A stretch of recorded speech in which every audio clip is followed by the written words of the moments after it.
Viewers जिस तरह कि ਅਸੀਂ ਵੱਖਰੀਆਂ ਵੱਖਰੀਆਂ ਪ੍ਰੇਰਿਤ ਤੁਹਾਨੂੰ ਦਿਖਾਈਆਂ ਨੇ ਨਗਰ ਕੀਰਤਨ ਜਿਹੜੇ ਨੇ ਤੁਹਾਨੂੰ ਦਿਖਾਏ ਨੇ ਟੀਵੀ 84 ਦੇ ਮਾਧਿਅਮ ਰਾਹੀਂ ਪਹਿਲਾਂ ਤੇ ਡੀਸੀ ਵਿੱਚ ਕਾਫੀ ਵੱਡੀ ਗਿਣਤੀ ਦੇ ਵਿੱਚ ਤੁਸੀਂ ਜਿਹੜਾ ਸਿੱਖ ਫਰੀडम ਆ ਜਿਹੜਾ ਤੁਸੀਂ ਦੇਖਿਆ ਹੈ। ਸੋ ਉਸ ਤੋਂ ਬਾਅਦ ਪਿਛਲੇ ਵੀਕ ਆਪਾਂ ਸਟਾਕਟਨ ਦੇ ਵਿੱਚ ਆਪਾਂ ਨਗਰ ਕੀਰਤਨ ਵਿੱਚ ਸ਼ਮੂਲੀਅਤ ਕੀਤੀ ਹੈ। ਸੋ ਹੁਣ ਆਪਾਂ ਨਿਊਯਾਰਕ ਮੈਨਹੈਟਨ ਦੇ ਵਿੱਚ ਆਪਾਂ ਪਹੁੰਚ ਚੁੱਕੇ ਹਾਂ। ਸੋ ਇਸ ਦੇ ਵਿੱਚ ਆਪਾਂ ਜਿਹੜਾ ਸਿੱਖ ਡੇ ਪਰੇਡ ਜਿਹੜੀ ਹੋਣ ਜਾ ਰਹੀ ਹੈ। ਸੋ ਇਸ ਦੇ ਬਾਬਤ ਖਾਲਿਸਤਾਨ ਅਫੇਅਰ ਸੈਂਟਰ ਦੇ ਸੰਚਾਲਕ ਡਾਕਟਰ ਅਮਰਜੀਤ ਸਿੰਘ ਜੀ ਮੇਰੇ ਨਾਲ ਮੌਜੂਦ ਨੇ। ਆਓ ਉਹਨਾਂ ਨਾਲ ਗੱਲਬਾਤ ਕਰਦੇ ਹਾਂ। ਜੀ ਡਾਕਟਰ ਸਾਹਿਬ, ਵਾਹਿਗੁਰੂ ਜੀ ਕਾ ਖਾਲਸਾ ਵਾਹਿਗੁਰੂ ਜੀ ਕੀ ਫਤਿਹ। हाँ जी, TV 84 ਦੇ ਸਾਰੇ ਵਿਊਅਰਸ ਨੂੰ ਔਰ ਦੁਨੀਆ ਭਰ 'ਚ ਬੈਠੀਆਂ ਸਿੱਖ ਸੰਗਤਾਂ ਜਿਹੜੀਆਂ ਸਮੁੱਚੇ ਅਪ੍ਰੈਲ ਦੇ ਮਹੀਨੇ 'ਚ ਖਾਲਸਾ ਸਾਜਨਾ ਦਿਵਸ ਨੂੰ ਯਾਦ ਕਰਦੀਆਂ ਨੇ, ਉਹਨਾਂ ਨੂੰ ਬਹੁਤ-ਬਹੁਤ ਮੁਬਾਰਕ। ਜੀ ਡਾਕਟਰ ਸਾਹਿਬ, ਕੀ ਕਹਿਣਾ ਚਾਹੋਗੇ?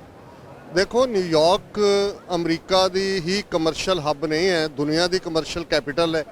ਔਰ ਇਹ ਮੈਨਹੈਟਨ ਉੱਚੀਆਂ ਇਮਾਰਤਾਂ ਜਿਨ੍ਹਾਂ ਦੀਆਂ ਤਸਵੀਰਾਂ ਦੇਖ ਕੇ ਪੰਜਾਬ ਦੀ ਜਵਾਨੀ ਅਮਰੀਕਾ ਵੱਲ ਨੂੰ ਤੁਰਦੀ ਹੈ।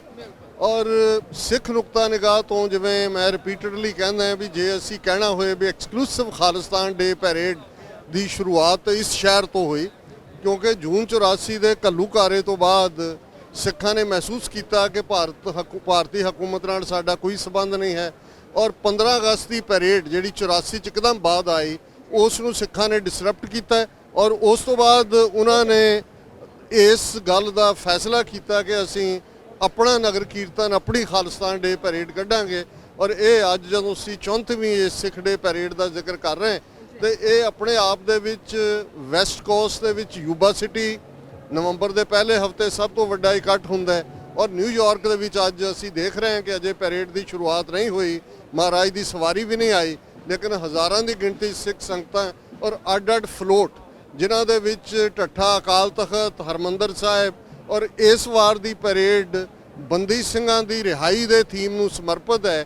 ਇਸ ਲਈ ਬਹੁਤ ਚੰਗੇ ਢੰਗ ਦੇ ਨਾਲ ਇਹ ਮੈਸੇਜ ਇੱਥੋਂ ਦਿੱਤਾ ਜਾ ਰਿਹਾ ਹੈ ਕਿ ਇਹਦੇ ਬਾਵਜੂਦ ਕਿ ਭਾਰਤੀ ਹਕੂਮਤ ਜੂਨ 84 ਤੋਂ ਹੁਣ ਤੱਕ ਲਗਭਗ 12 ਪ੍ਰਧਾਨ ਮੰਤਰੀ ਬਦਲੇ ਨੇ, ਪਰ ਅੱਜ ਹਿੰਦੂ ਤਵੀਆਂ ਦੇ ਹੱਥ ਜਿਵੇਂ ਹਕੂਮਤ ਆਈ 2014 ਤੋਂ ਬਾਅਦ ਹਿੰਦੀ ਹਿੰਦੁਸਤਾਨ ਦੇ ਏਜੰਡੇ ਨੂੰ ਬੜੇ ਜ਼ਾਲਮਾਨਾ ਅੰਦਾਜ਼ ਦੇ ਵਿੱਚ ਇੰਪਲੀਮੈਂਟ ਕੀਤਾ ਜਾ ਰਿਹਾ ਹੈ।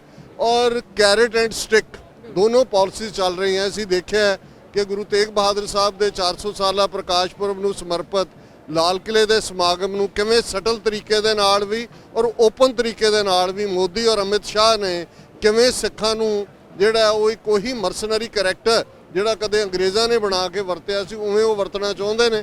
ਔਰ ਲੇਕਿਨ ਦੂਸਰੇ ਪਾਸੇ ਅਸੀਂ ਇਹ ਮੈਸੇਜ ਦੇਣਾ ਚਾਹੁੰਦੇ ਹਾਂ ਕਿ ਦੁਨੀਆ ਭਰ ਦੇ ਅੰਦਰ ਸਿੱਖ ਕੌਮ 35 ਮਿਲੀਅਨ ਸਿੱਖ ਨੇਸ਼ਨ ਖਾਲਿਸਤਾਨ ਦੇ ਲਈ ਵਚਨਬੱਧ ਹੈ। ਔਰ ਇਹੀ ਮੈਸੇਜ ਇਸ ਨਿਊਯਾਰਕ ਦੀ ਸਿੱਖ ਡੇ ਪੈਰੇਡ 'ਚੋਂ ਜਾ ਰਿਹਾ ਹੈ।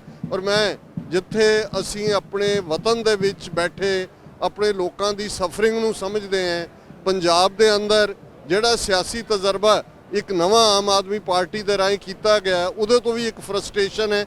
ਤੇ ਇਸ ਗੱਲ ਨੂੰ ਬੇਸ਼ੱਕ ਅੱਡ ਜਥੇਬੰਦੀਆਂ ਆਪੋ ਆਪਣੇ ਤਰੀਕੇ ਨਾਲ ਇਹਨਾਂ 36 ਸਾਲਾਂ ਦੇ ਵਿੱਚ ਜੂਨ 84 ਤੋਂ ਬਾਅਦ ਉਹਨਾਂ ਨੇ ਆਪਣੀ ਕੰਟਰੀਬਿਊਸ਼ਨ ਕੀਤੀ ਹੈ। ਅਸੀਂ ਉਹਨਾਂ 1.5 ਲੱਖ ਤੋਂ ਜ਼ਿਆਦਾ ਕੌਮ ਦੇ ਸ਼ਹੀਦ ਸਿੰਘਾਂ ਸਿੰਘਣੀਆਂ ਨੂੰ ਆਪਣਾ ਆਪਾ ਸਮਰਪਿਤ ਕਰਦੇ ਹਾਂ। ਉਹਨਾਂ ਦੇ ਡੁੱਲੇ ਖੂਨ ਦਾ ਹੱਕ ਲੈਣ ਦੇ ਲਈ, ਖਾਲਿਸਤਾਨ ਦੇ ਲਈ ਵਚਨਬੱਧ ਹੈ। ਔਰ ਇਹੀ ਮੈਸੇਜ ਅਸੀਂ TV 84 ਦੇ ਮਾਧਿਅਮ ਰਾਹੀਂ ਪਿਛਲੇ 10 ਸਾਲ ਤੋਂ ਲਗਾਤਾਰਤਾ ਨਾਲ ਦੇ ਰਹੇ ਹਾਂ।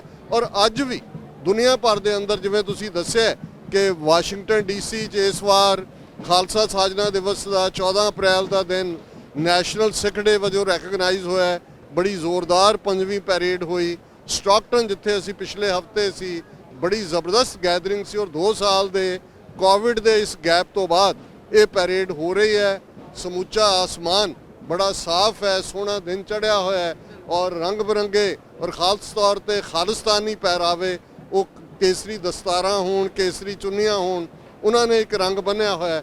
ਸੋ ਅਸੀਂ ਇਹ ਮਹਿਸੂਸ ਕਰਦੇ ਹਾਂ ਕਿ ਖਾਲਸੇ ਦੀ ਆਵਾਜ਼ ਗੁਰੂ ਕਲਗੀਧਰ ਪਾਤਸ਼ਾਹ ਨੇ ਆਪਣਾ ਸਰਬੰਸ ਕੁਰਬਾਨ ਕਰਕੇ ਇਹ ਫਰਮਾਇਆ ਸੀ, ਇਨ ਪੁੱਤਰਨ ਕੇ ਸੀਸ ਪਰ ਵਾਰ ਦੀਏ ਸੁਤ ਚਾਰ ਮੂਏ ਤੋਂ ਕਿਆ ਹੁਆ ਜੀਵਤ ਕਈ ਹਜ਼ਾਰ।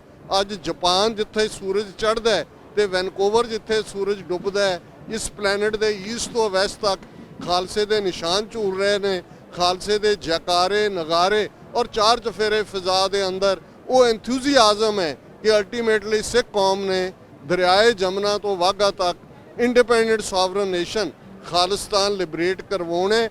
ਇਹ ਐਂਥੂਸੀਆਜ਼ਮ, ਇਹ ਜਜ਼ਬਾ ਅੱਜ ਦੁਨੀਆ ਦੇ ਹਰ ਕੋਨੇ-ਕੋਨੇ ਦੇ ਵਿੱਚ ਸਿੱਖ ਕੌਮ ਵੱਲੋਂ ਪ੍ਰਗਟਾਇਆ ਜਾ ਰਿਹਾ ਹੈ। ਖਾਲਿਸਤਾਨ ਜ਼ਿੰਦਾਬਾਦ। ਵਾਹਿਗੁਰੂ ਜੀ ਕਾ ਖਾਲਸਾ, ਵਾਹਿਗੁਰੂ ਜੀ ਕੀ ਫਤਿਹ।